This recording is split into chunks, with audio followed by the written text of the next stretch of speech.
Sinon, t'es condamné à stagner, à trouver des excuses et à accuser les autres de dopage. Et ça, c'est très facile.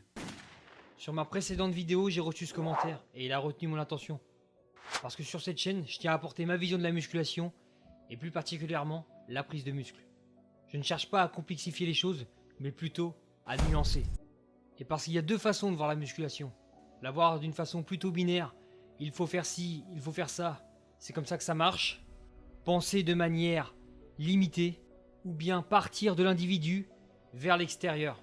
Parce que chaque personne ne peut pas être identique, sinon on ferait tous la même chose et on serait tous pareils si tel était le cas.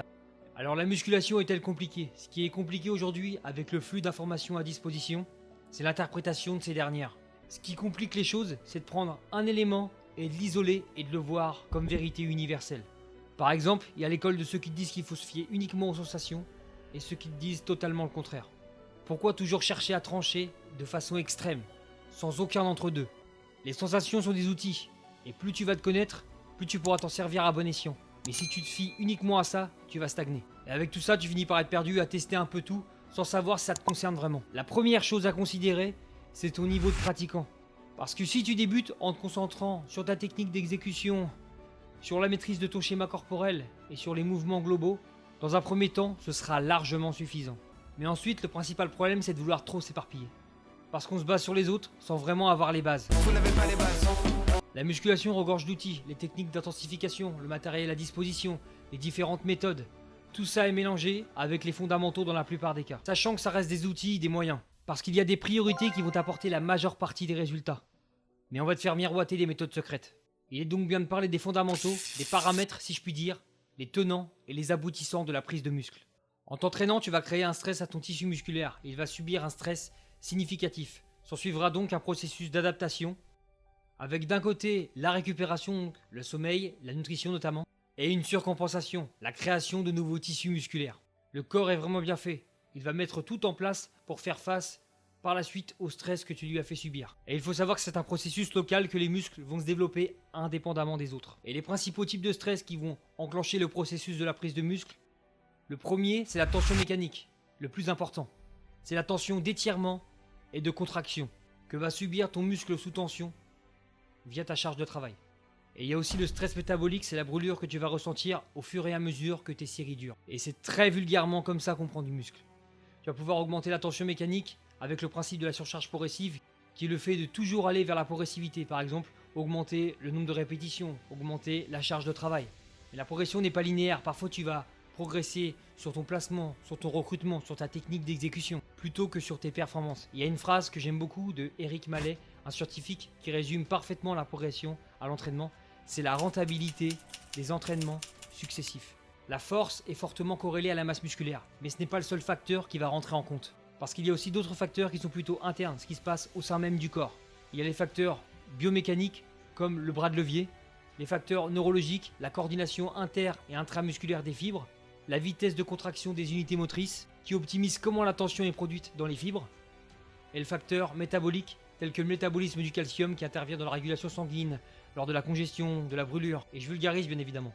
Pour rappel et plus concrètement, lors d'un mouvement, il va y avoir ces 5 facteurs, du plus impactant au moins impactant, qui vont enclencher le processus de la prise de muscle. Il y a la tension d'étirement, la tension de contraction, le temps sous tension, la brûlure et la congestion.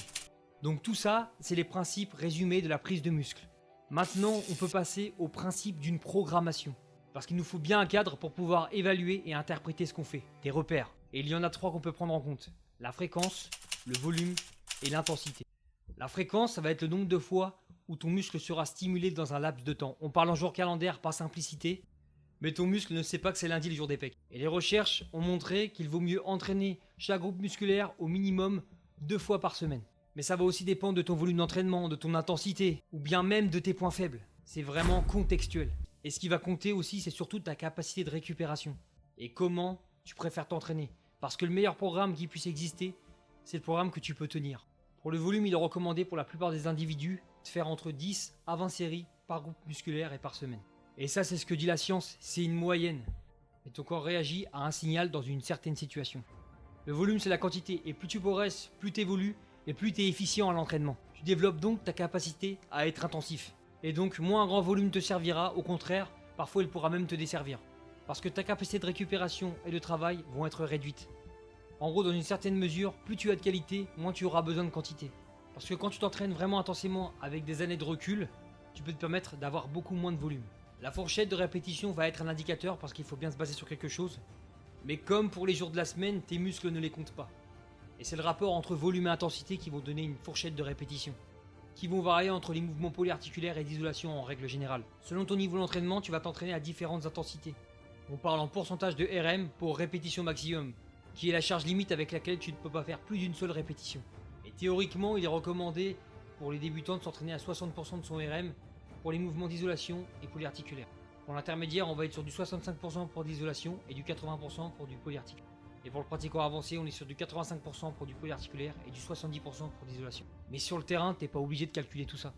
C'est surtout important pour la prise de force, quand tu as des performances précises à atteindre. Parce que ce qui compte vraiment pour la prise de muscle, c'est ta proximité à l'échec. L'intensité pour moi c'est le facteur le plus important à prendre en compte. Et donc, faut-il aller à l'échec? La majeure partie des pratiquants n'ont aucune connaissance de leur échec. Comment savoir si on va se rapprocher de l'échec?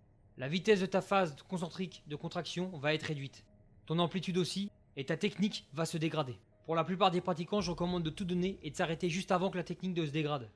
Parce que dans tous les cas, ils seront souvent en dessous de leur capacité d'effort maximum.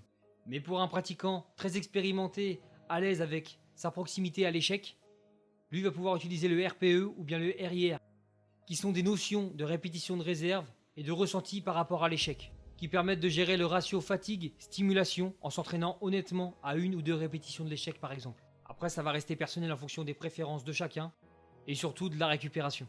Il faut toujours une balance entre stimulation et récupération, ça c'est très important. Et comme tu le comprends, il y a la théorie, ce que dit la science d'un côté, et il faut l'interpréter selon une situation. Et c'est pour ça que la plupart des coachs te diront, ça dépend dans la plupart des questions d'ordre général. Parce que le manche poussé d'or, c'est bien, mais c'est trop générique et ça veut tout et rien dire à la fois. Et plus ta capacité à te connaître va augmenter, et plus ce que tu feras te servira positivement. Tu iras à l'essentiel parmi l'amas de choses qui existent.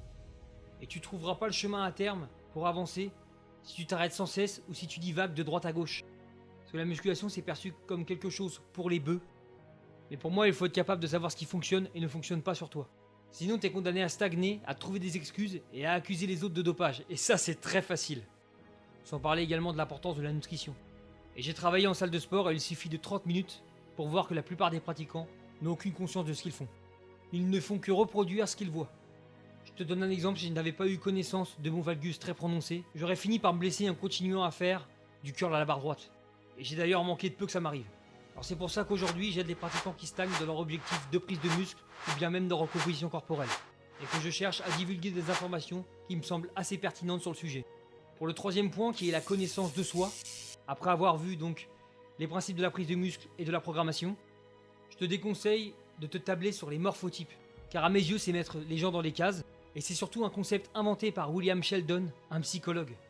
Tu seras plutôt bréviligne ou longiligne avec des muscles plutôt courts ou plutôt longs. Et il y a autant d'individus que de possibilités.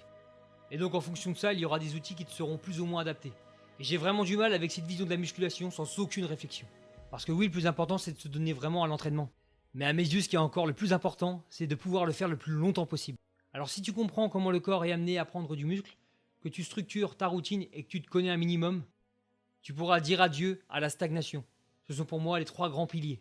Merci à toi pour ton temps. Je te mets à l'écran mes précédentes vidéos et je te dis à la prochaine.